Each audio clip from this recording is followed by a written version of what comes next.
Bonjour tout le monde, ici le prof. Bienvenue à cette 21e vidéo tutoriel sur GameMaker. Et aujourd'hui, nous allons voir comment créer le Game Over.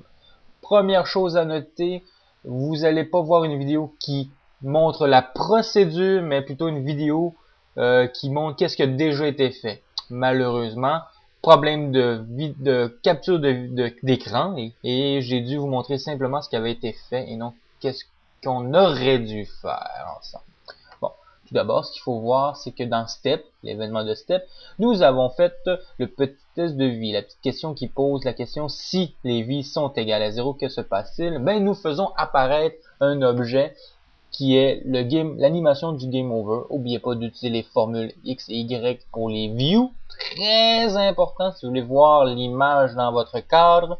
Et par la suite, on détruit Simon Belmont. Bon, chose importante à noter, c'est qu'il y a eu un petit changement dans nos No More Health. Ça, vous allez le voir plus tard. Bon, ici, ça c'est notre sprite pour notre objet de Game Over. OK? C'est une simple animation. Ça veut dire, on est parti d'un sprite qui consiste à être le Game Over et on a utilisé la fonction de zoom que je vais vous montrer à l'instant parce que je vais supprimer toutes les autres images précédentes pour en conserver simplement une. Bon, ce que j'aimerais vous dire, c'est que cette vidéo-là, c'est une vidéo que j'ai vraiment hésité avant de vous la mettre en ligne, étant donné que c'est pas le style de vidéo que je vais vous montrer, parce que le style de vidéo que je veux faire, c'est vraiment étape par étape. On fait la procédure pour créer un jeu vidéo. Et là, en ce moment, c'est pas ça. Je vous montre qu'est-ce qui a déjà été fait. Parce que je vous l'ai dit tantôt, j'ai eu des problèmes de capture. Il aurait fallu que je recommence une troisième fois toute la construction du Game Over. Et on s'entend que des fois, c'est pas toujours évident. Et j'ai décidé de vous montrer ce qui avait été fait. Bon. Dans l'animation qu'on vient de voir, c'était le grow pour grandir ou agrandissement. Et on décide le nombre d'images qu'on veut mettre. Dépendamment du nombre d'images, ça va faire la vitesse aussi que ça va arriver. Ça, c'est notre sprite. Bien sûr, il a fallu créer un objet pour le Game Over. Dans cet objet-là, qu'est-ce qu'on retrouve? Bien sûr, c'est une animation N, l'événement. Quand l'animation N est terminée, celui-ci se change pour un sprite unique. Et bien sûr, celui-ci, cet objet-ci, est détruit. Et l'objet unique, c'est simplement la même chose. C'est un Game Over, mais pas d'animé. Simplement l'image. OK? Du sprite. Très important. Parce qu'on a une animation et une image unique. Dans l'image, qu'est-ce qui va se passer? Ben, on va attendre 5 secondes pour voir le Game Over pendant 5 secondes. Et par la suite, nous allons voir le tableau des pointages apparaître. Hein? Ça, c'est très important de savoir les points qu'on a fait parce que maintenant, vous savez, on peut accumuler des points en tuant des créatures ou une créature. On a commencé par une. Bon, ce qu'on peut voir là-dedans, background, on choisit l'image d'arrière-plan qu'on veut. Show border, soit qu'on monte les bordures ou pas. J'ai jamais vraiment remarqué c'était quoi la différence. On peut choisir la couleur des nouveaux scores à entrer, la couleur des anciens et bien sûr la police. Comme d'habitude, on change la police, on change le style, on change la taille, on peut souligner, on peut barrer, on peut choisir la couleur et tout ça. OK? Fait que ça, c'est du standard, surtout si vous êtes habitué de travailler avec des logiciels de Microsoft Office. Et c'est pas pour faire de la pub, vraiment pas. Ça fait que après ça, qu'est-ce qu'il faut faire? Ben, peu importe la touche qu'on va toucher, ça va faire la prochaine action, ça va redémarrer le jeu si c'est ça qu'on veut, ou sinon simplement quitter le jeu. Ben, dans ce cas-ci, j'ai fait redémarrer le jeu. Bon. Dans notre Simon Belmont, dans l'événement Step, c'est la même chose, on a déjà parlé, ce qu'on vient de voir, c'est ce que je l'ai renoté. Ok, ici, No More Hill, on a laissé simplement le nombre de vies. Ok, l'énergie n'est plus là. On l'a mis ailleurs, on l'a mis dans Step. Très important de regarder la vidéo. Je passe peut-être très rapidement, mais au lieu d'indiquer que quand il n'y a plus de vie, Il n'y a plus d'énergie, il perd une vie. Je l'ai mis ici, dans Step. On le voit en ce moment. Je viens de le passer, là, ici. OK? Fait que ça, c'est très important. Là, je vous montre que c'est toujours la même poutine qu'on avait déjà fait précédemment.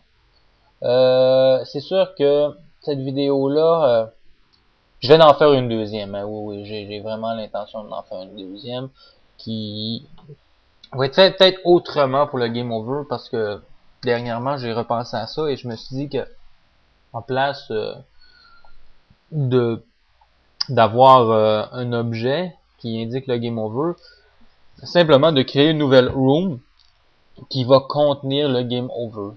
Et je me suis dit que ce serait sûrement plus facile de créer tous les autres événements à l'intérieur de la room, comme l'arrivée du pointage, la musique et tout. Ok?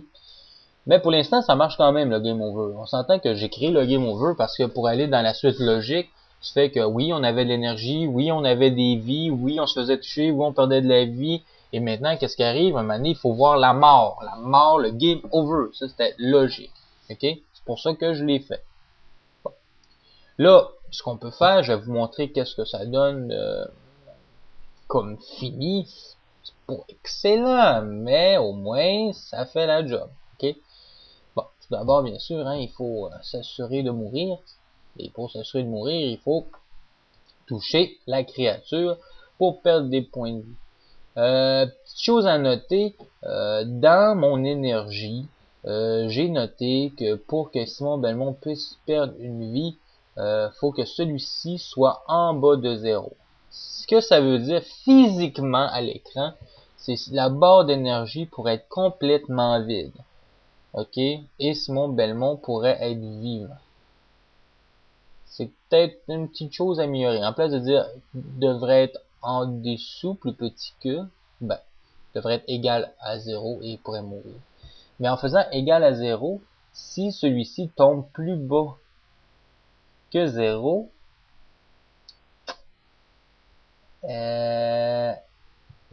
peut-être qu'il y aura un bug comme de quoi qui meurt pas. Fait que, à quelque part, vous comprenez ce que je veux dire? Il y a peut-être une petite chose à corriger là-dessus. On verra, mais j'ai l'intention peut-être de rajouter juste un petit point de vie. Tu sais, une petite affaire, en place d'avoir 100 vies, 100 points d'énergie, je vais peut-être simplement mettre 101 points. Et c'est sûr que par défaut, j'arriverai jamais à 0 parce que les bestioles enlèvent toujours un petit peu plus de points de vie. Bon, ça fait que ça, c'est dit. Bon, ici, c'est très bien, on avait fait la fonction des portes, ça c'est cool. Ici, on s'entend qu'il manque un petit peu de créatures. Mais, prochaine vidéo, les deux prochaines, ça je vous le dis tout de suite, hein, c'est un scoop. Les deux prochaines vidéos, mais on va avoir les squelettes en fonction. Et oui, les scro-squelettes, c'est ceux-là qui lançaient des tonneaux là dans Dracula Vampire Kiss.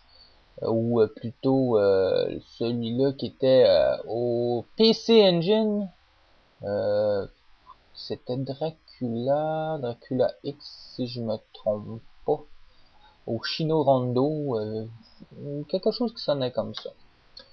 Et oui, sauf qu'ils lanceront pas de tonneaux, ils vont simplement se déplacer très lentement. Et il va falloir bien sûr les éliminer avant de se faire toucher.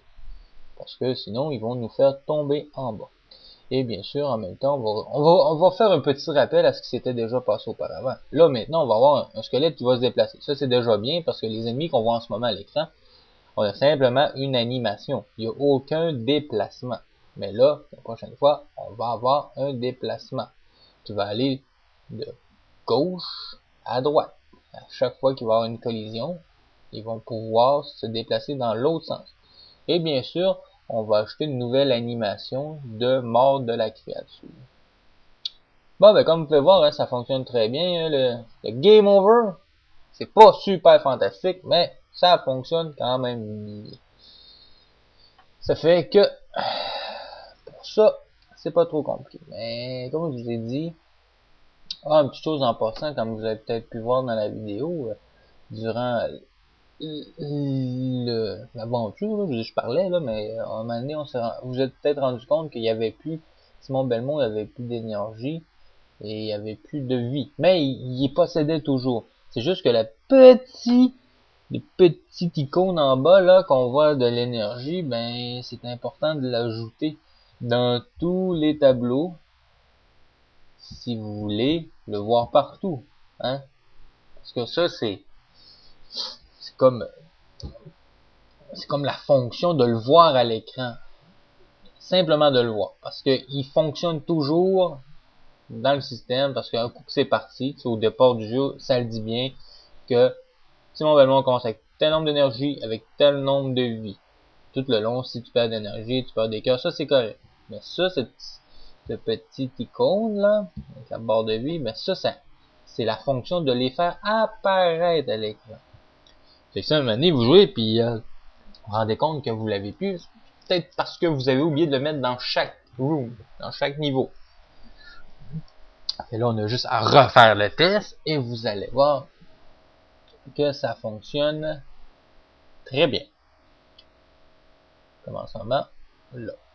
Bon, pour poursuivre ce que je disais en rapport aux créatures, les créatures qu'on a en ce moment, oui, on avait fait une petite animation, on avait fait en sorte que il y a eu une petite animation N pour leur mort qu'on avait inventé, si on s'entend. Mais en rapport à ce que je vais vous montrer pour l'autre, je l'ai pas inventé. C'est pas un effet de disparition, c'est vraiment des sprites qui existaient pour sa mort. Fait que le squelette qui prend feu puis que ses os deviennent un petit tas d'os, un style comme ça, là. Vous allez voir, c'est quand même bien fait, puis on s'entend. C'est des petits détails comme ça qui font en sorte que graphiquement c'est plus intéressant. Okay? Fait que qu'est-ce que j'ai à dire d'autre? Ben pour cette vidéo, pourrais compléter en disant que c'était pas mal ça. Hein? Je suis certain que vous allez avoir beaucoup de questions sur le Game Over parce que je le sens que c'était pas clair. Désolé là, mais c'est pour ça que j'aime mieux faire la procédure devant vous pour que vous puissiez le faire en même temps. Mais là, non, je sens que ça va être un peu chaotique. Je vais quand même la mettre en ligne. Et je vous promets que le plus tôt possible, je vais en faire un autre vidéo sur le Game Over. On va l'appeler Game Over version 2, améliorée, peu importe, là, je vais trouver un nom, mais vous allez comprendre assez vite que ça va être peut-être plus cette version-là qu'il faut voir s'inspirer. C'est que moi, je vous dis au revoir, hein, je vous dis bonne continuation. N'oubliez pas de devenir un abonné, c'est toujours mieux pour vous et pour moi même. J'ai toujours mon site que vous pouvez faire référence pour les vidéos ou m'écrire et le prof vous dit à la prochaine vidéo.